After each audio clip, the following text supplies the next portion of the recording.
can see what we're going through today. So basically, just to introduce myself, my name is Daniel. I have been working for several B2B SaaS companies. One of them was growing from 0 to 200 employees in less than 2 years. And maybe as all of you, I also had the struggle to have relevant leads, to not waste my time with leads that are completely irrelevant. And during that time, I realized how important it is to build relevant lead lists. So maybe, just asking in the round, for you, Desiree, for example, what would be your expectation for today's session? What are the biggest struggles that you have with lead lists so far?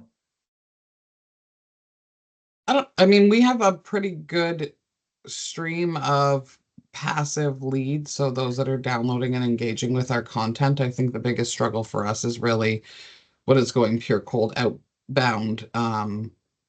The people that we can target is vast and wide. The companies are all of them. So it's just there's too much available. So to really learn how to hone in and narrow in on our best bet. Okay, so you basically you have a lot of inbound leads, but for outbound, the leads that you're targeting, you don't know which one are relevant, or so the prioritization is a topic for you. Okay, nice. And which kind of company are you working? Is it also B2B SaaS or? Yes. Ah, nice, cool. Stefan, maybe for you, what would be your expectation for today's session? What do you want to get out? Actually, a lot, because we are B2G, so a business to governance, and we have a lot of new approaches on outbound sales, actually, because until now, or maybe until April this year, all our deals were inbound. So yeah, we're trying to change that, and now we're trying to get into the market. So yeah, we're actually rolling a lot of campaigns for Q4. Okay, so the pain is going from inbound to outbound, and maybe also identifying the right leads, because government leads probably they are a little bit more tricky to get, the email and so on. Absolutely. Okay, nice. Anybody else who wants to share which problems or things you would like to tackle? Maybe Justus. Yes, thanks for the question. Great start. I'm luckily starting in October in a SaaS company, Workflex. I think you've heard about it. Yes, with Ben, I think. So I'm going to be in BDR there in October, and I'm completely new in this field. Right now I'm selling studying programs, so I'm new to B2B. And right now I'm reading Fanatical Prospecting. I'm maybe halfway through. So I got a little deeper in this topic, and found very fascinating. Just give me everything you have. I'm a sponge right now. Okay, nice. When you have read Fanatical Prospecting, you also already have 80% of what you need to know, and now it's only about the technical details, how to get the leads. Yeah, I found it also very interesting to maybe the motivational thing. I heard that it can be very monotone to always keep on prospecting. Maybe some information how to keep on being motivated, how to get to the point to be able to say just one more call. Yes, we will do a relevant lead list, which is good and rich, helps a lot to stay motivated. To add on your point, Justus, I mean, we'll have a dedicated session also towards staying motivated and being resilient, which will be the last of the session. But also, obviously, Daniel, feel free to add your points on that, how you do it. Yeah, perfect. Okay, is there anybody else who wants to share? Otherwise, I would just start with the session. And let's start. So, for today, we basically will cover how to identify the right prospects that match your criteria. So you already defined your ideal customer persona. Now you want to identify them on the different platforms. We will then discuss how you can enrich them with relevant information like phone number, email, personal email, so first name, last name email, and how you have to clean the data so that you don't write emails where everybody can directly see, okay, this is a mass mail. And then how you can repeat the process so that it either gets automated or that you have a structured approach to it. So here I have listed several channels where you can identify the leads.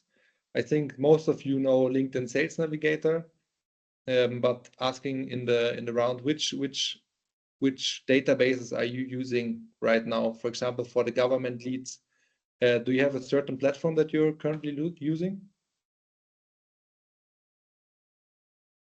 I have to switch between the screens. Stefan, for example, are you using a certain platform to identify the leads, or Timo? Yeah, I can also sell to the public sector. So maybe sometimes they are on LinkedIn, especially in the bigger government companies or governments or towns or whatever. And mostly it's from the gatekeepers, to be honest. We also have Lucia, and sometimes the data there is also good.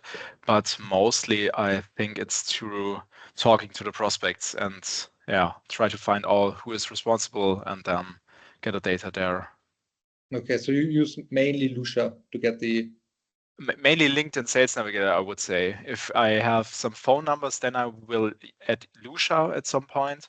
But mostly I work with LinkedIn Sales Navigator when we have new contacts to add. But our database is really good here, and mostly we don't have to search the mass new contacts there. Okay, okay. How is it for you, Stefan? With government contacts, I can imagine it's a little bit harder. It's tricky, as I said. Most of them are inbound, and now we have 500 customers, a bit more. And what we do is we go in contact with like communal cities right next to them, like on the map, because oftentimes they are like in a certain union, basically. But now we have some new strategies. We try Clay. Do you know Clay? Yes, yeah. Yeah, we try to use this for the next campaign, but this is like in October, so we haven't started yet. And we also, we have on Lemlist, we use some different campaigns and we reach out to people. But honestly, I'm not that long with the company, so I don't really know where the leads come from. Yeah. But yeah, that's how we work right now. What could make sense in your case, if you're using geographical data, is, for example, also Octoparse. So with Octoparse, you can scrape Google Maps directly, and yeah, I can write it in the chat how you spell it exactly. Thank you. But they have predefined workflows, and then you can directly scrape all the relevant leads. For you, Aposh, are you using a certain platform, maybe Sales Navigator or Lucia, or what's your current? Yes, we have Sales Navigator, but I also use Zoom Info. And yeah, there are also geographical settings possible. What's your experience with Zoom Info? Really great tool. Yeah, 100%. I can recommend it for everyone, because you will find a lot of people, and you will also get their mobile numbers, private numbers, phone numbers, and yeah, the reaction can be very differently because you will get there on their private phone. How do you approach it when you talk to them on the private phone? Is there a certain opener or whatever? Or if they say, hey, where do you have my number? How often does it happen in your case? It happens sometimes, but yeah, I say that I have contact to their central, or I got it in my CRM when I need to apologize, but it's really rare. So most common is that you just get into the topic and just start. There's nothing rare. Okay, okay. Then I will just show you which ones I am using most of the time. So Dealfront in general works for me very well when it comes to the DACH market, Germany, Austria, Switzerland. So there you have the most accurate leads, but I also enrich them with better contact. This is something I will show you later.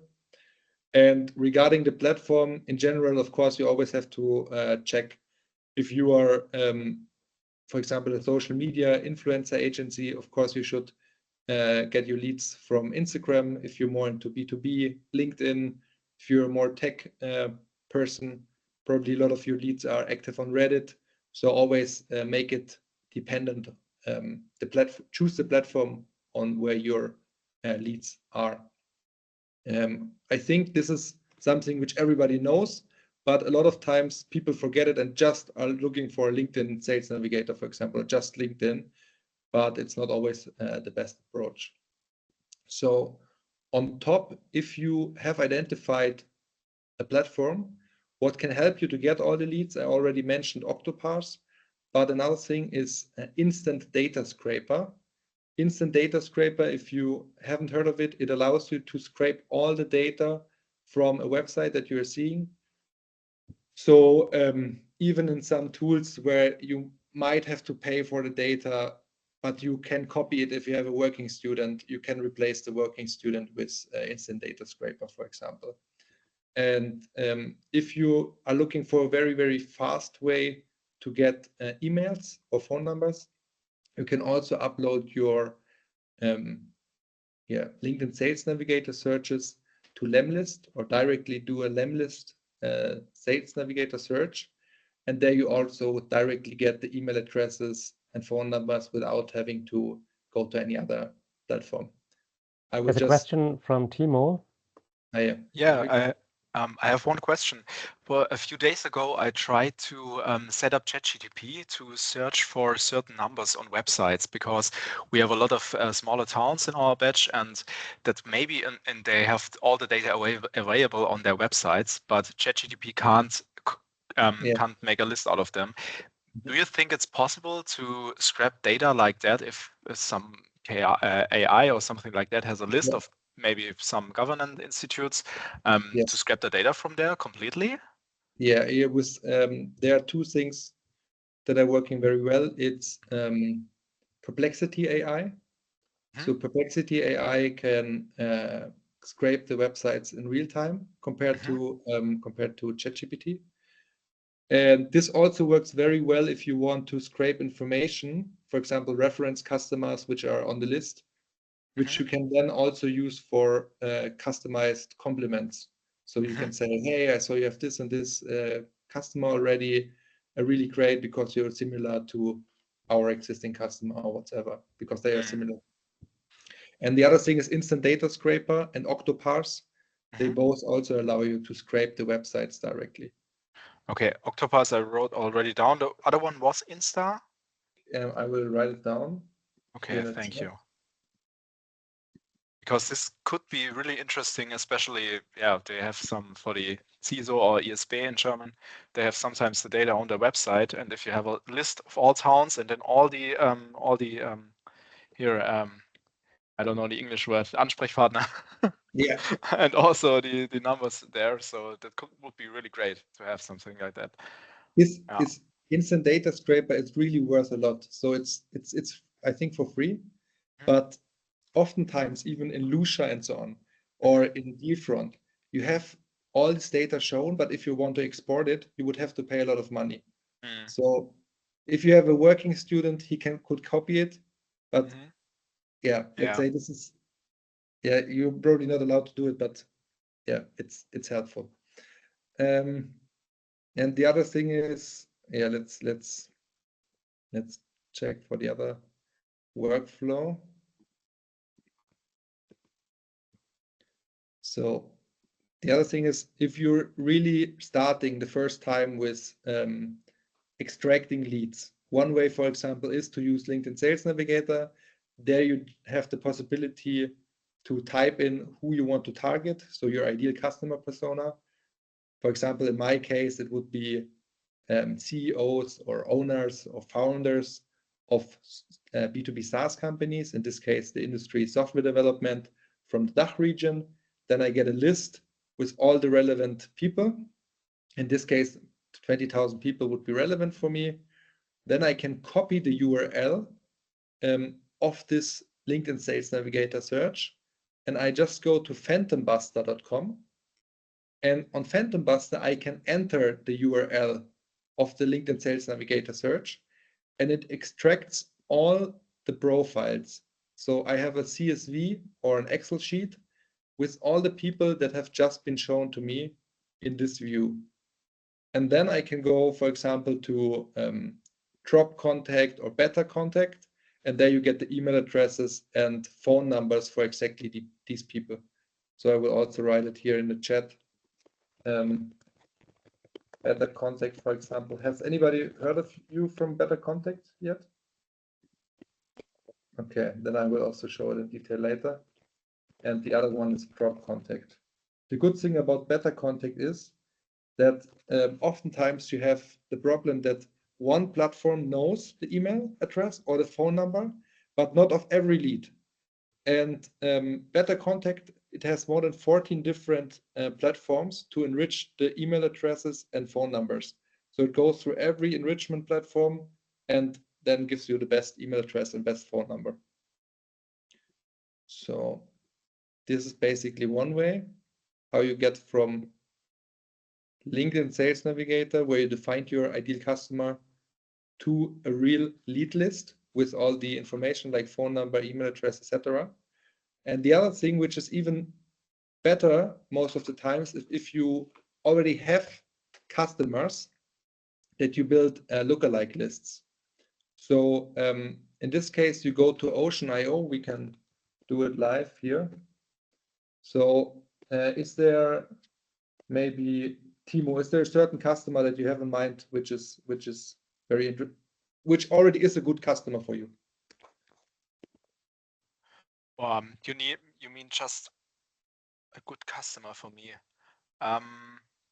I mostly work with enterprise accounts, so I have a big one in mind. Yeah, maybe the Wiener Stadtwerke.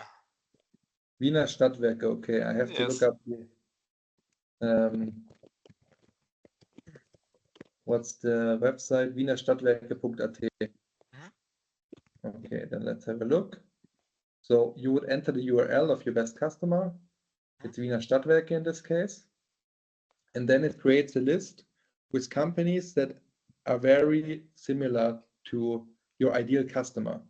So for example, in this case, Wiener Netze GmbH, Stadtwerke Bad Salzufen, they are all basically customers that have also some, how to say, public element in it. But you can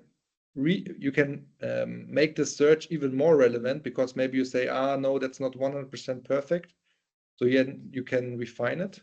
You just go to Ocean.io, you get the free trial, and then you can select, okay, here with filters, I only want to have people that, or only lookalike lists that have, for example, more than 50 employees, or the CEO, the job title should be CEO or whatsoever.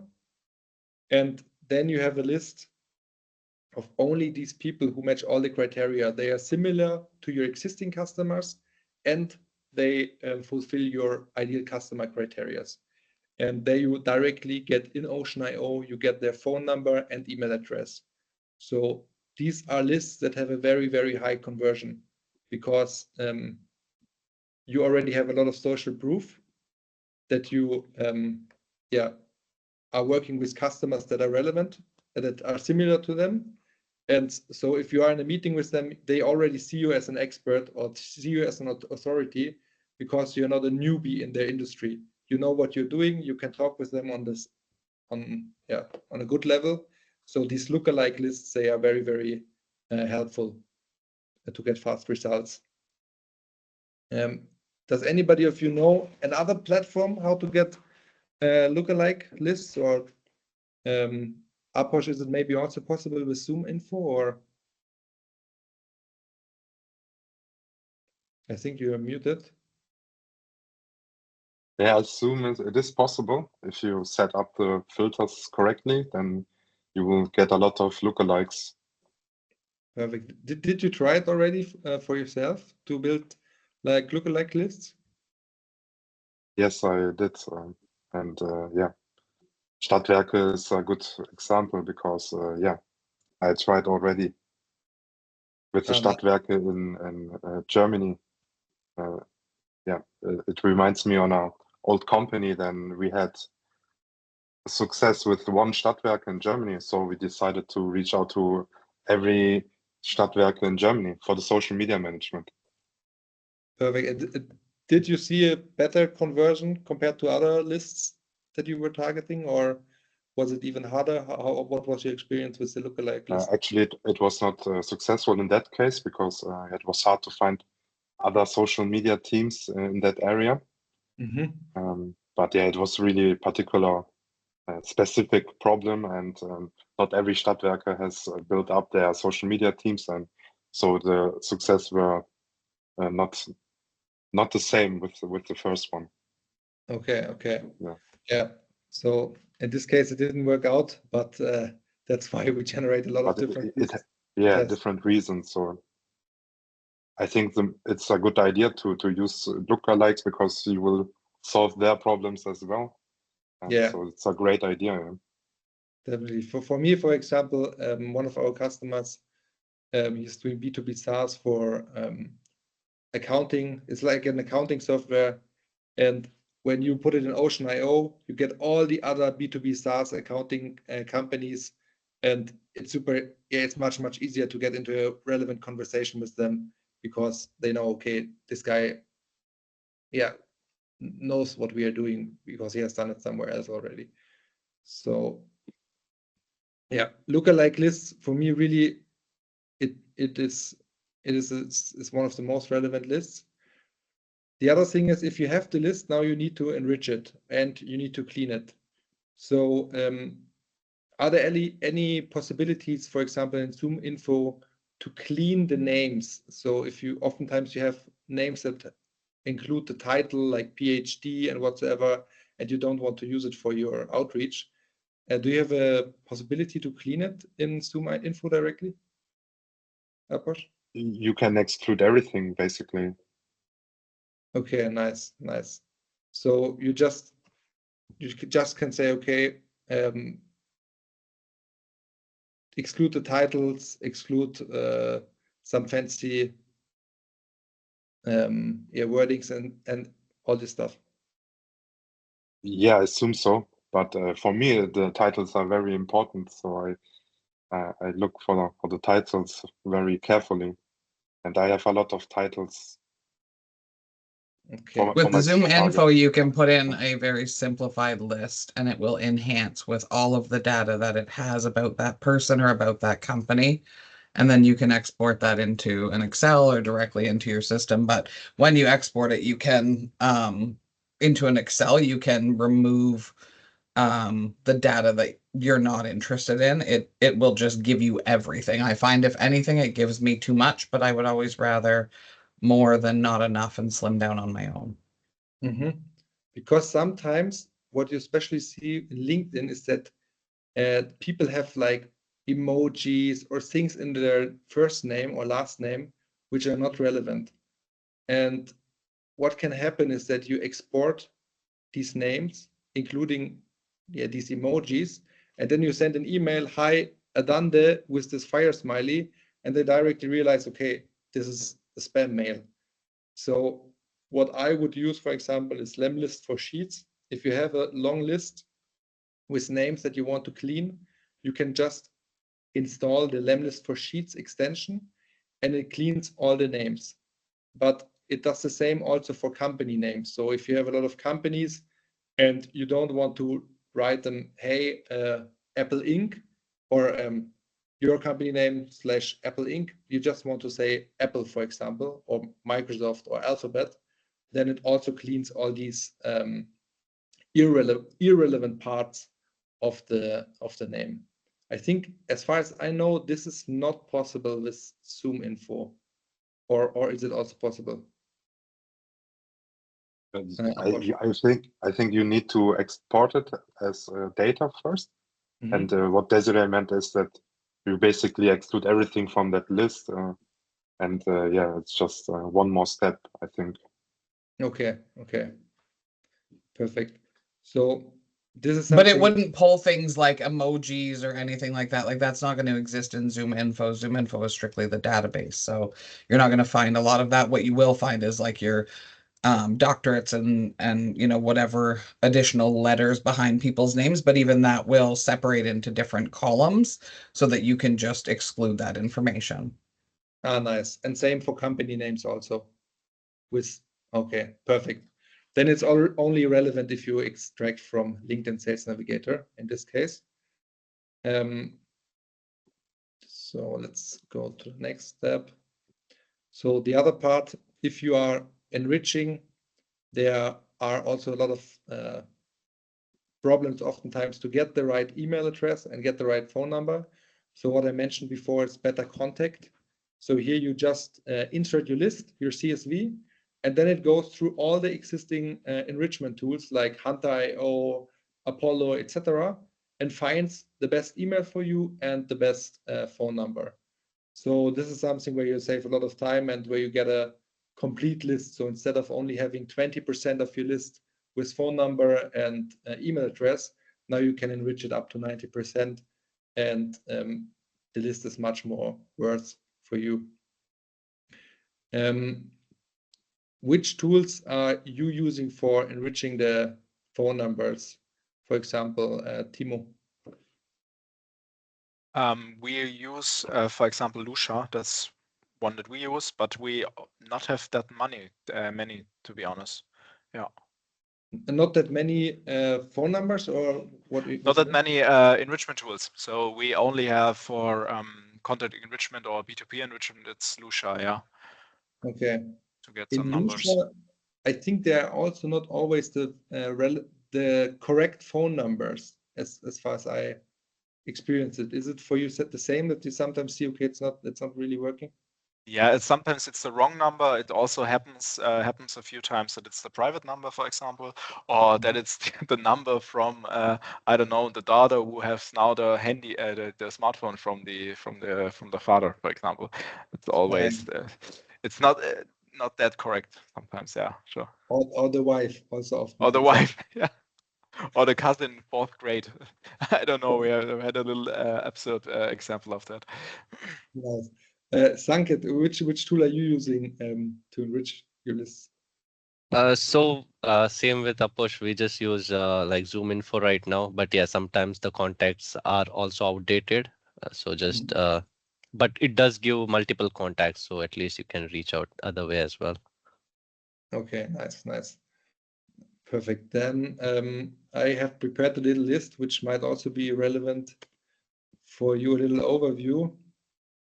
So these basically are tools that you can use for waterfall enrichment, so better contact. Waterfall enrichment just means they check one provider after the other, and for me the best one is better contact. Then oftentimes you have the problem that the emails in Zoom Info or Lucia, they exist, but they are not the most up-to-date email anymore. So with Verifalia, before you send out emails, you can check, is this email deliverable?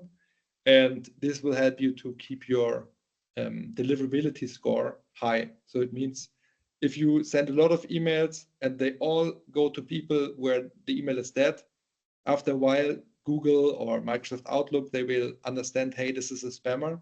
So your emails will land in this spam and not in the inbox. So it's very important that before you start sending a lot of emails, that you verify them. And for that, I use most of the time Verifalia. And if you have only one email or just 2-3 emails, you can also directly go to Verifalia, type them in and see is it deliverable or not. But you can also do it en masse. You can also upload the whole list as a CSV. The other thing is, after a while, if you're sending a lot of emails, it might be that your sending score is going down and your spam score is going up. And there you can use Gmail inbox to test, okay, what are my values right now? Do I still have a good deliverability or not? And especially if you send out a lot of outbound mails, this is very important to do regularly. Otherwise, it all goes to the spam folder and is completely irrelevant. And the last thing, which Daniel, maybe a question because I guess that's an interesting topic. What would you suggest in terms of setting up email? Would you suggest doing that from the emails that everyone had been using for a while, or any best practices that you can share here? Yeah. So if you send less than 25 emails per day, you can still do it with your normal email. But as soon as you start sending more emails and outbound mailing is something that you do on a high level, then I would buy a domain which sounds very similar to the domain that you have as a company. For example, instead of koyos.com, you would buy koyos.de or koyos.org. And then you start sending your emails from this domain, and you forward this domain to your original domain, because if you send, for example, 500 mails per day, the reputation of your domain can go down, because some people say you're a spammer and whatsoever.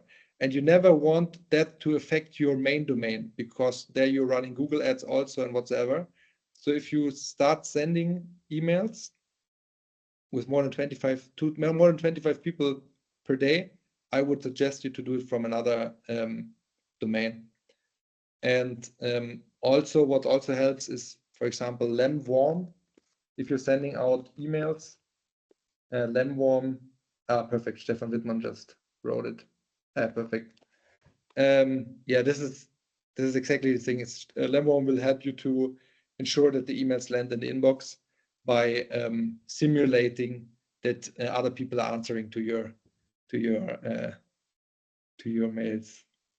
You know your SDR on Google Maps. Yeah, perfect. Yeah, also Desiree mentioned SalesLoft, which obviously is also a way to go. Yeah, perfect.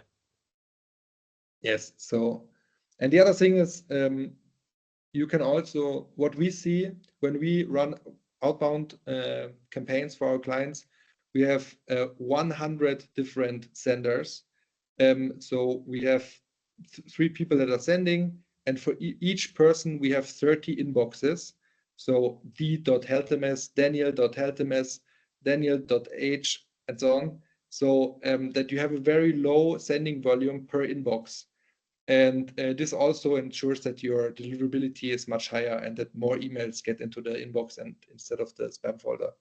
And with Instantly, for example, Instantly AI, they automate the whole process of setting up all these inboxes. It's not an advanced tool, it's a beginner tool, but it helps you to start cold mailing quite fast and easy. And yeah, this was a little excursus about cold mailing. And what is becoming more and more popular right now is that you're personalizing, for example, the first sentence of your cold mail. So we have run more than 280 campaigns in the last 6 months. And we saw that when we add a personalized compliment in the first line, it increases the positive reply rate by a factor of 2 to 4. And this is quite a lot. So instead of, for example, 1%, 4% of the people are replying positive, or instead of 2%, 8%. And you can do it also in a very basic way by using ChatGPT. So ChatGPT is basically ChatGPT inside of your Google Sheet. It's an extension that you can download for Google Sheets. And there you can type in your prompt. For example, please think about a 1-sentence compliment, which you can create based on the following LinkedIn summary. Because if you export your leads from LinkedIn, you also get the LinkedIn summary of the profile. And the compliment should be a maximum 10 words long. And this is the LinkedIn summary of the person. And this way it generates a 1-sentence compliment. And you can use this snippet, because it's now part of your sheet. You can use this snippet for your cold mails. And this will save you a lot of time, because as a SDR, you have to invest 4 minutes approximately per lead to think about something which is relevant. for the person, a compliment or whatsoever. And you, of course, you can fine tune the prompt. You can change it to your style, but this will save a lot of time for you and make the cold mates more relevant. And also, yeah, it's not too complicated to do. Did any one of you try this yet? Because I think you, Stefan, you mentioned Clay. Did you try compliments or something like that? Sorry, what did I try? Compliments? Yeah, using compliments, for example, in your outbound when contacting a new person. We haven't set it up yet, so we will do it starting October. Yeah, so we haven't done it yet. No. Okay, nice. Because in Clay, it's also very easily possible.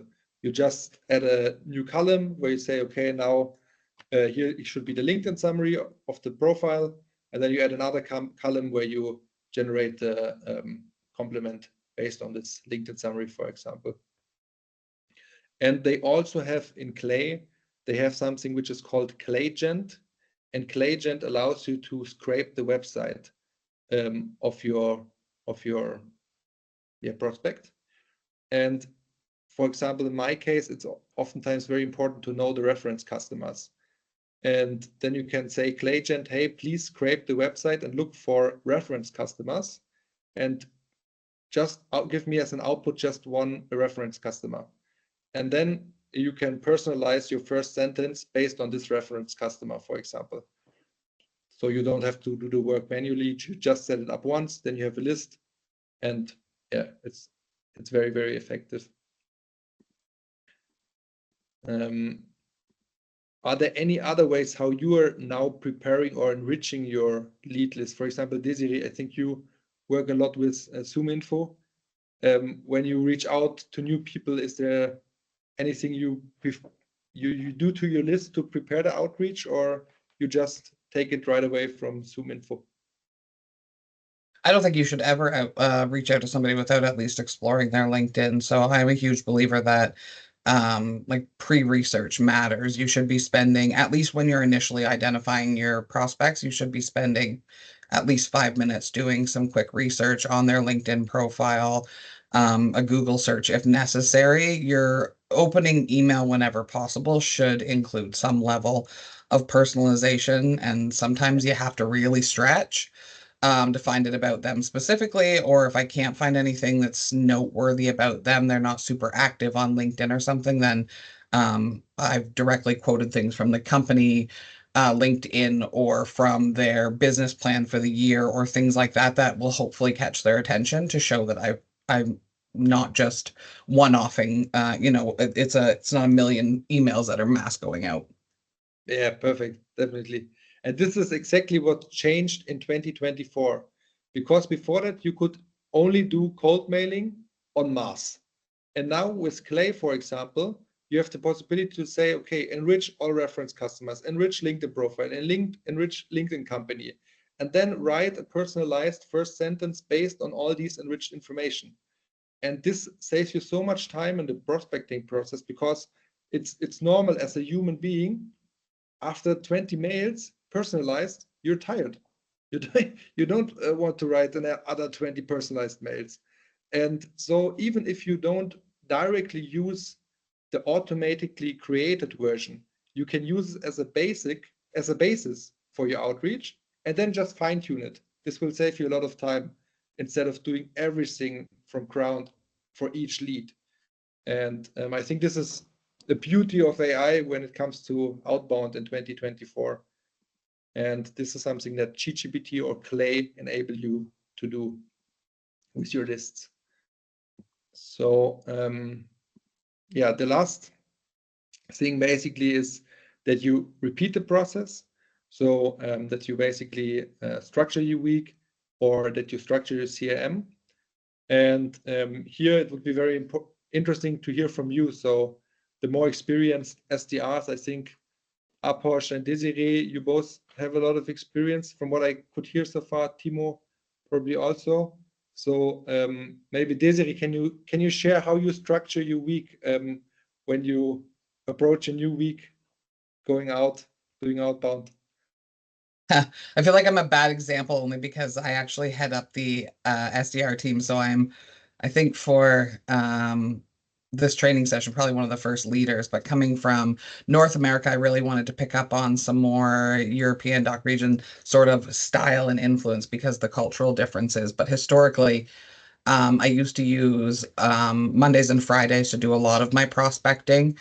So I would prospect in bulk on those days because they're lower connect rate days and leverage my middle of the week for a lot of my outreach.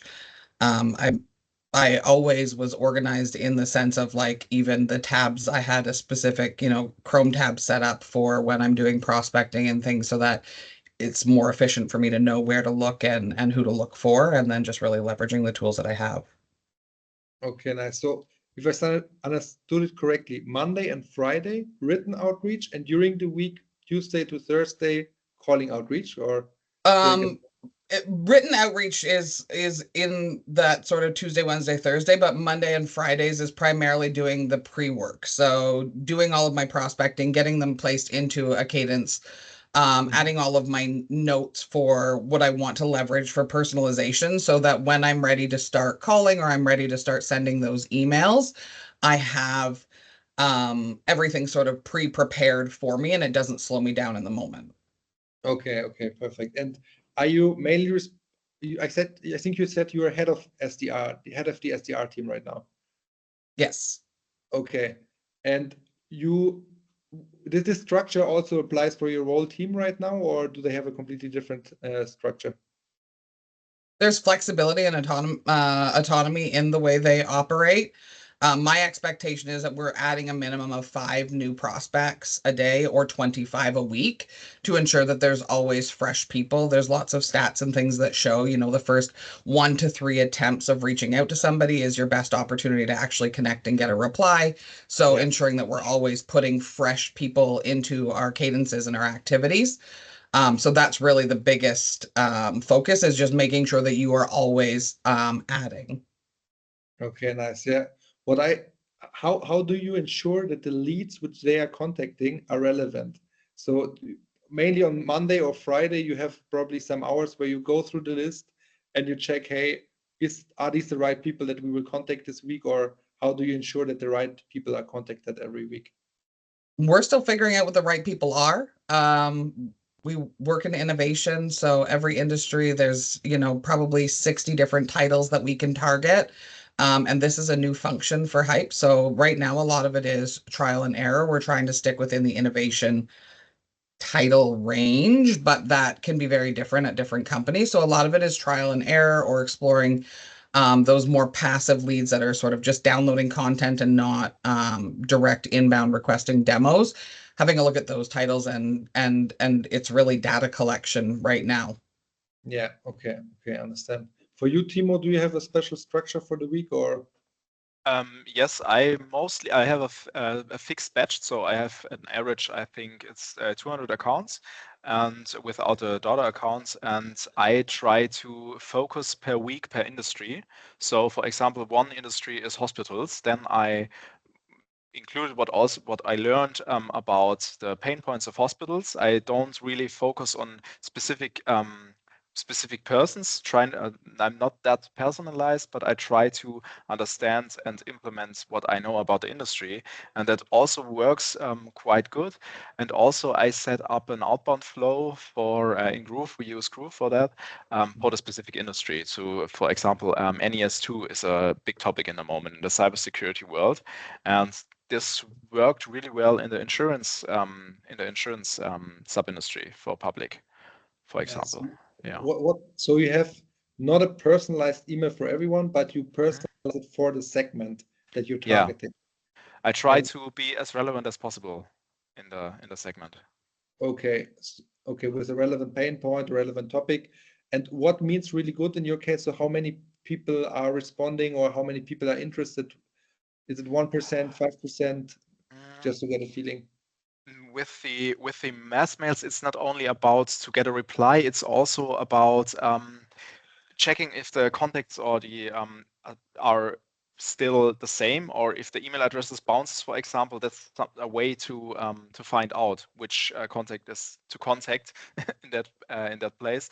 The reply rate, I guess, it's between 5 and 30%, depending on I oftentimes do trial and error. So mostly I try to add value to the mails. It's not really an outbound mail to, hey, do you want a meeting? It's just, hey, we have a white paper for NES2, for example, and try to get them into a quick chat then about the topic. Okay, understand. For you, Aposh, how is it for you? Do you have a concrete structure, or what's your best practice to approach the week? I think we can't hear you. I'm sorry. Yeah, since I'm new at Hype, I always start my day with reading new content to get into the topic, and of course I need more knowledge to be more successful. So I start with reading, and then when I start to work with the prospects, I start to work on my task and sales loft. So I get into writing, into calling, the rhythm of sales loft, and in afternoon I start to get new contacts for the next day. So I try to gather more leads into my pipe, and so it's a constant work of working and on the prospects and getting new ones. It's a balance of that, actually. Okay, perfect. Is there anybody here who has to prospect and who also has to go into the client meetings to close them? Is there anybody who's basically a full sales cycle manager? I think maybe for the one guy who just left, this could have been the case. Is it for you the case, Sanket, or are you completely SDR? Right now I'm completely SDR, but when I was working back in India, I had to do the complete sales cycle, prospect and close as well. But even though we used to get leads through CRM, but we have targets, right? So if you have to reach that target, you have to do some work on your own. Yeah. Yeah, and how did you structure your week to combine these two roles? Because this is a big challenge. You have to go into the meetings, you have to do the follow-up, but you also have to have time to prospect. Yeah, so I always used to do whatever the meetings that didn't happen, let's say no shows. I always used to call them first because you had a really good connection with them, and then start with the follow-ups as soon as once I'm done with that. So I always used to reach people who I've already spoken to first, and then start with cold calling later on or prospecting. So that was much easier for me. Okay, nice. And how much time per week did you spend on outbound prospecting, and how much time for meetings and follow-ups? Yeah, so when it comes to outbound, it completely depend on my targets. Let's say I was not able to reach my target, then I was doing more of outbound, even though we used to get inbound as well. So it completely depended on how close I am to my target. Okay, nice. Yeah, what I also had different roles, so SDR, but also full sales cycle manager. And for me, what Desiree said was one part of the structure, that I had one day where I went through the lists, where I did, or one afternoon where I went through the lists. It was mostly Monday afternoon. Went through the list, checked that everything is relevant for me. For example, if I had to target companies that have a parking lot to sell them a parking solution, it doesn't make sense to call anybody who doesn't have a parking lot. So, and this is more often the case than you think. And then it doesn't make a lot of fun to keep the whole week dialing to people that are irrelevant. So investing that time is something that is quite important. The other thing is that every day I also started with doing the follow-ups first, then 1 or 2 hours of outbound, and then basically the meetings from Tuesday to Thursday. And this way I generated 225 meetings per quarter. So I was 4 times better than the second best SDR in this team. And this was basically all about structure, to structure your week and not to go after every lead, but to prioritize the list first, so that the probability that you convert them to relevant meetings is also higher. Desiree, I think you wanted to say something.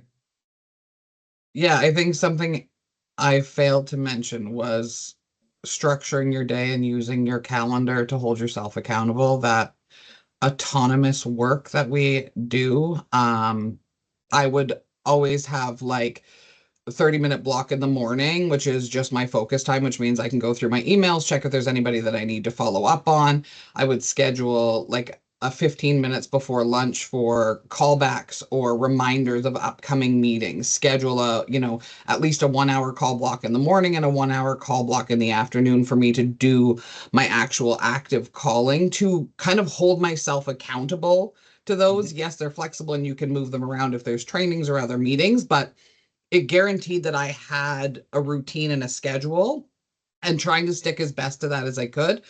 Also allowed me to collect data. So I've used Outreach, SalesLoft in the past.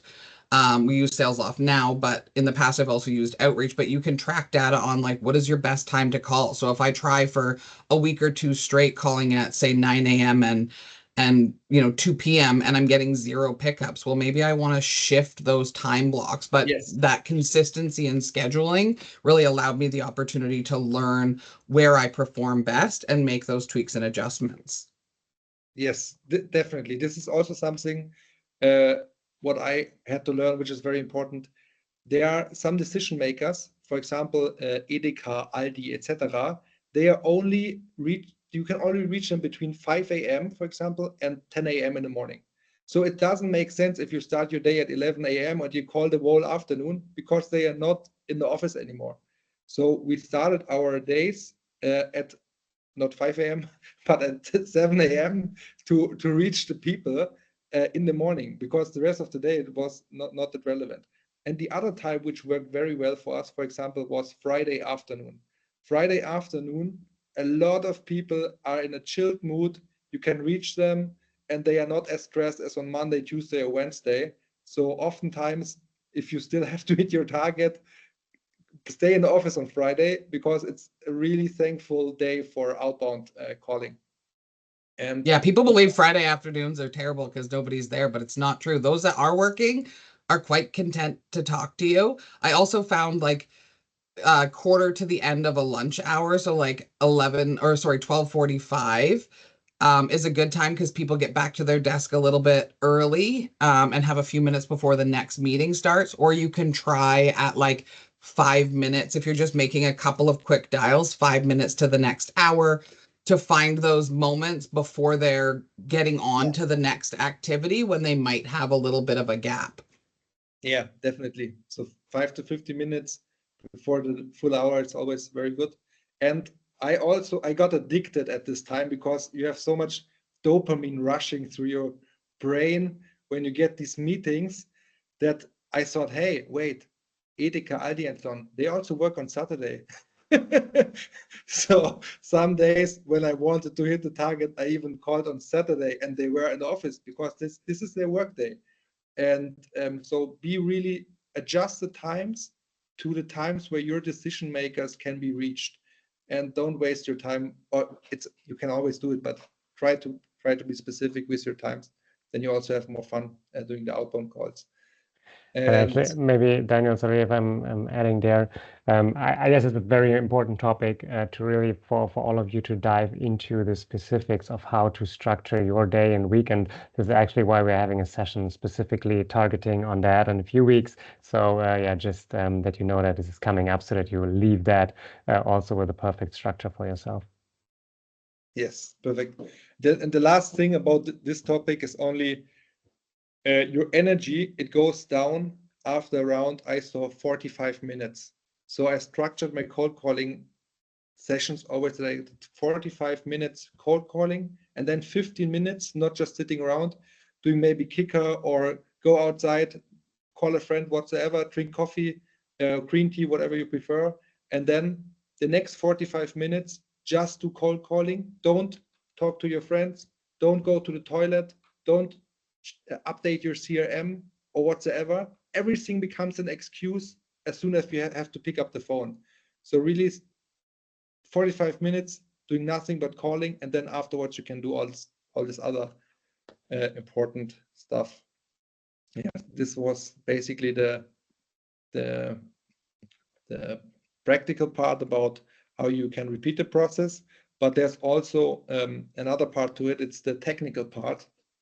So in this case, for example, you can use make.com if you're using tools like Lemlist to send out all the emails and so on. You don't want to put every person manually in your CRM.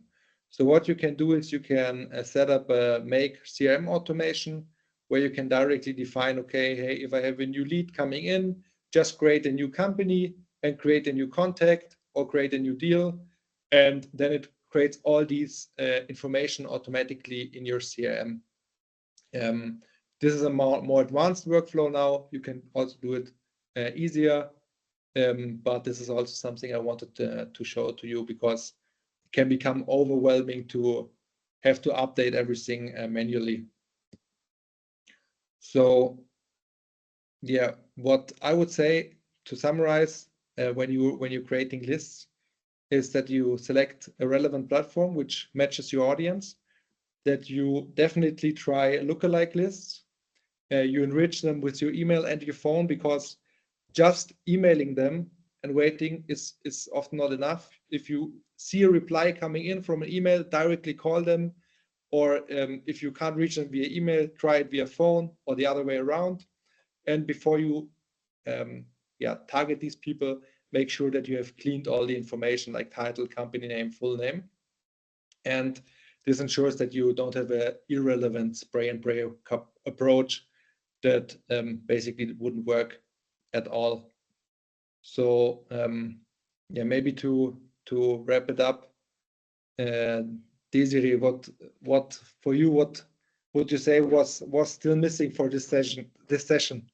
Then we can maybe focus on this for the last 15 minutes. I think so far this has been a good session. I've definitely been taking some notes on some of the tooling that you've recommended. Are not ones that I've heard of, and I don't know if that's just a North American difference. So it's been super interesting for me to learn about some of the other data tools and sort of scrapers and things that are being used. I've used a lot of the sort of high profile tools like SalesLoft, ZoomInfo, Cognizem. We've recently also signed up with G2. I don't think that's heavily used in the European market either. But G2 is one that we're using to generate more understanding of our leads and who's interested. But overall, this has been interesting.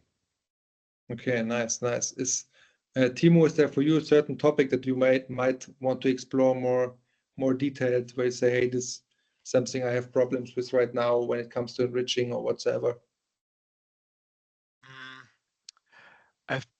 To be honest, I think that's a really great session. So I learned a lot. I can't think about something I have in mind now to talk about, to be honest. Okay, nice. Yeah. Is it for anybody else who, for example, Sanket, is there any tool that you still would like to know, or any tactics whatsoever when it comes to list building? Daniel, I believe that this was a really helpful session for me as well. As Des said, I got to learn about new tools. So hopefully we'll be experimenting with those as well. Okay, nice, perfect. So what would you say would you do differently from tomorrow, Sanket, based on the new learnings? Maybe use a lot of AI tools to reduce some of the manual works. And also, Daniel, I wanted to ask one thing. Are there any extensions that maybe you think that's useful where we can use anything that comes to your mind? Yeah, so Lucia, I think everybody mentioned it already. So especially for LinkedIn, you have to find phone numbers on the way. The other thing is, I just have to look it up in my own LinkedIn because I use this if it comes to content. So if you also, because more and more SDRs, they see themselves also as content generators, generating relevant content for their audience. And it's difficult to come up with good content. So you can, for example, use Clio. And with Clio, you can see, you can go to a profile and see which posts of this person have performed best. So Oh, if you have some influencers in your industry, you just go to their profile, use Cleo, then you see all their best posts. Then you put these posts, for example, or you put this profile into Phantom Buster. With Phantom Buster, you can export all their posts. Then you have a big Excel sheet with all their posts. And then you use ChatGPT and say, hey, please rewrite this post in German language or whatsoever, and use this and this tonality.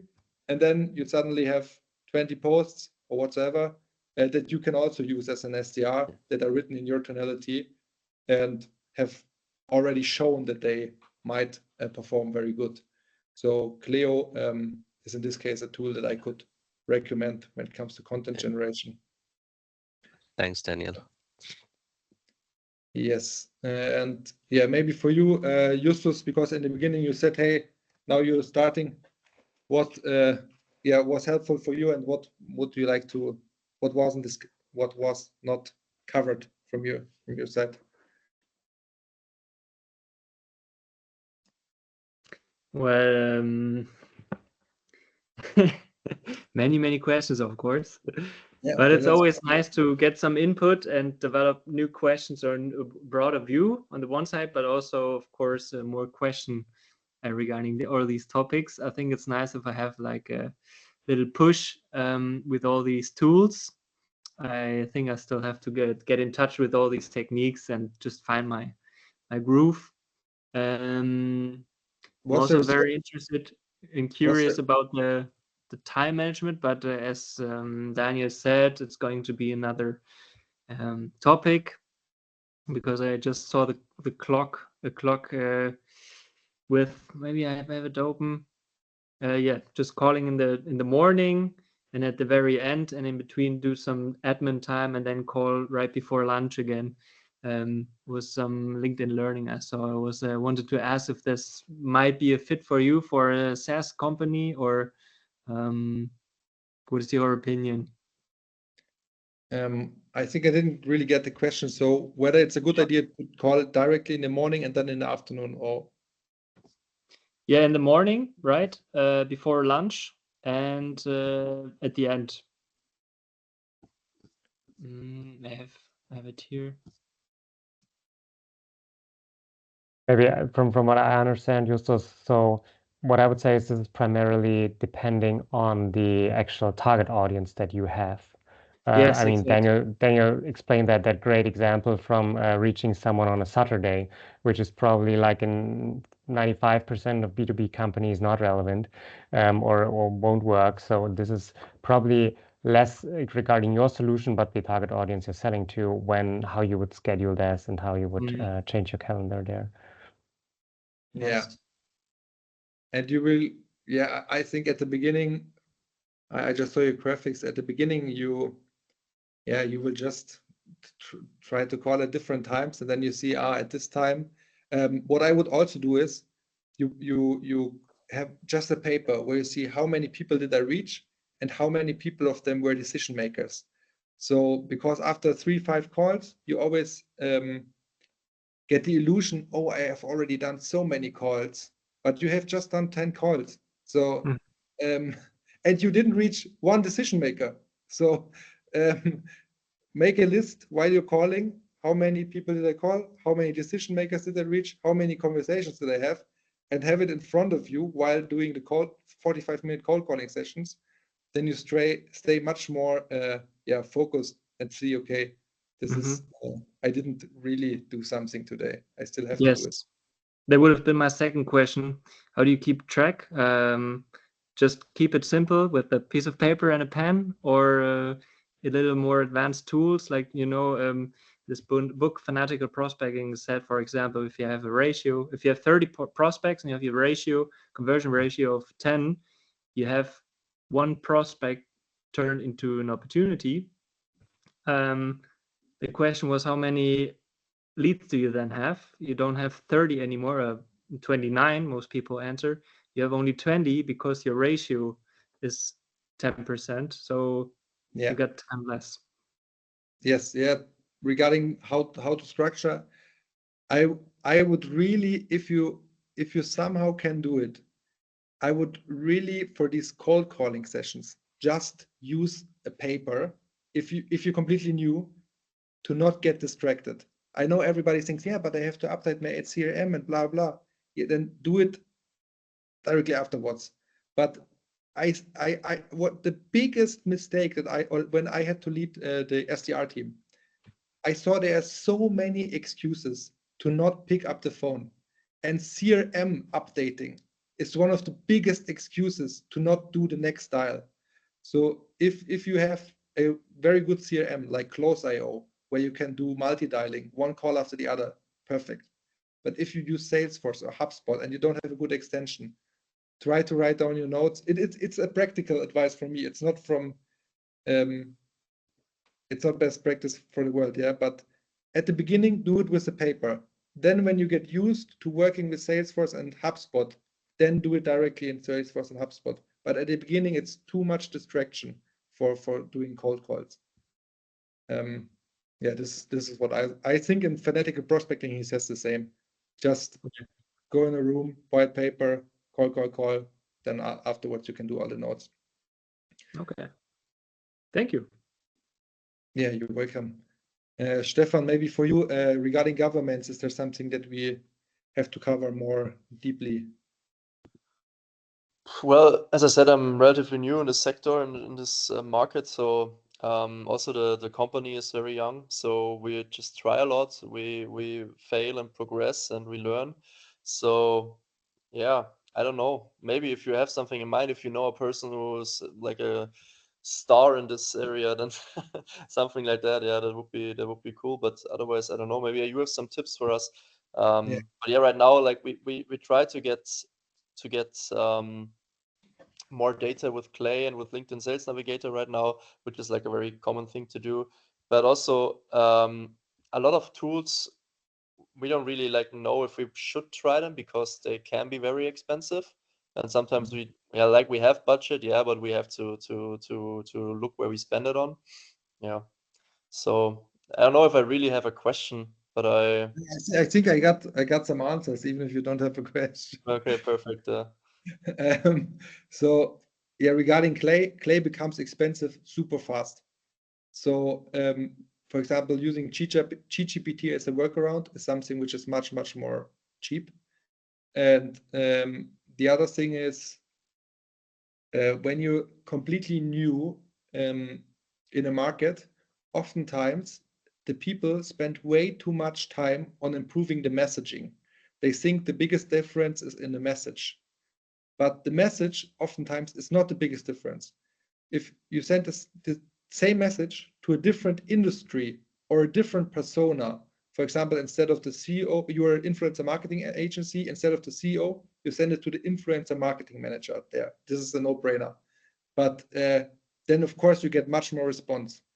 And the first two things that I would always test before you change the message is change the industry, test 2 or 3 different industries that are completely different, and 2 or 3 different personas. So CEO, VP, or user, whoever it is in your case. And there you see the biggest differences in performance when it comes to positive reply rate. And then if you have tested this with approximately the same message where you think this could work, then go in detail with the messaging. And the messaging at the beginning, I would also keep it very short. So start with one sentence emails, and not like where you explain your whole company and the pains that you solve and why you started this company. Just with one short mail, for example, hey, can I send you a reference video of a customer which is very similar to you? This is a one-liner which is working very well. Or hey, we just created a lead magnet about this and this topic, so a white paper about this pain that you might have. Can I send it to you? So these are one-liner cold mails that generate conversations. And this is something I would do if I go into a new market segment, test the industry, test the persona, and then test the messaging, and start with very short messages. Yeah, I think that's it for today. And I think I would hand over to Daniel Buschmann in this case. for the rest of the session. Sure, thanks. Well, unless, I mean, we have some minutes, so if there's another question, anything that you'd like to see or that Daniel should show you, I guess he asked you for that, but maybe now that you've heard some other questions, maybe there's still something coming up. If so, feel free to let us know now. Not a question, just a regular kind of question. I don't know if you guys have heard about Delete Me, such kind of websites where it just deletes all your personal information, and most of the companies are now using it as well, and also CEOs. And with Apple coming up with all these email blockers and to fake emails, do you think it's our SDR job is hard? It's going to get more harder, I believe. It's our end. No, I think there will always be two sides. So if you don't reach them via email, you can still reach them via LinkedIn. So there are so many different channels, and meanwhile there are so many enrichment companies and platforms that just focus on getting this contact information. Yeah. So I think it will always be possible to reach people. If I got the question right. Yeah. The challenge is on the other side is those that don't want to be reached, and when you find them anyways, aren't always that excited to hear from you, since they didn't want to be found. So although we're excellent at sleuthing and creeping around in the background to find what we need, it's not always as well received on the other end. Yes. Yeah, this is maybe also something regarding the mindset of outbound, because I had an interview with the CEO of Expandi, and Expandi is the biggest LinkedIn automation tool. And he said basically you have to approach outbound like making new friends. So we always are like because you just said creeping into the inbox or phone or whatsoever. So really changing the mindset. So hey, I want to make new friends, and how do I make new friends? I ask them questions that are relevant for them. I send them information or lead magnets that bring value to them, and maybe I share connections, or I invite them to events where I would also go. This is basically for me the best way of doing outbound, like having it in mind. I want to make new friends, not just sell something to anybody. Yeah, It's absolutely a mindset game. yeah, not only mindset, but also. Perfect. I guess these are very nice closing words. Thanks a lot, Daniel, from your side. Before we wrap up and I share what we're doing next week, I would like to ask you to do me one favor. And actually, that favor would be to today generate 100% feedback rate. So I just shared the link, and I would love if you just answered the 3 questions very quick, because then we know what we can improve maybe for next session or for the next session that we do with Daniel. That would be amazing. So just share the link. Yeah, it would be amazing if you just quickly provide some feedback for today. Great. So we have to do it now or later, or? Now is the perfect time. And then if you have done it, then just say something in the chat, because then I know that I can share with you what's coming up next week. Okay. I cannot do it. It's also your feedback.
Amazing. I see 2 feedbacks already.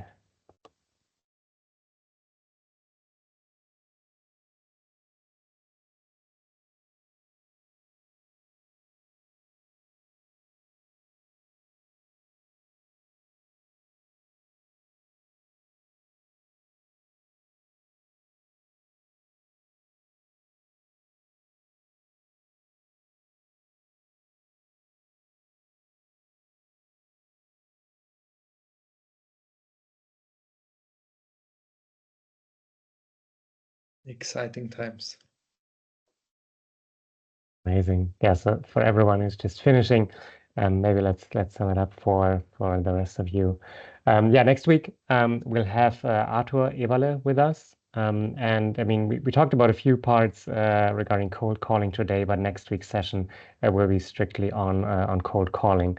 What are good tactics on how to set up a call, what we can say, what we shouldn't say, and yeah, what are the best practices basically that Arthur learned over the times. He started basically doing political campaigning from door to door, and now he's at LeanIX, which is part of SAP, selling to enterprises. So yeah, he can share a cent or two regarding his experience. So yeah, looking very much forward to that. And next week will be again on Wednesday. So from now on, all the sessions will be on Wednesday again. So yeah, looking very much forward to seeing you then next week again. Perfect. Thank you, Daniel. Thank you. And thank you, Thank you. everyone. Thank you all of you guys. Thank you. Bye-bye. Bye. Bye. Have a good evening.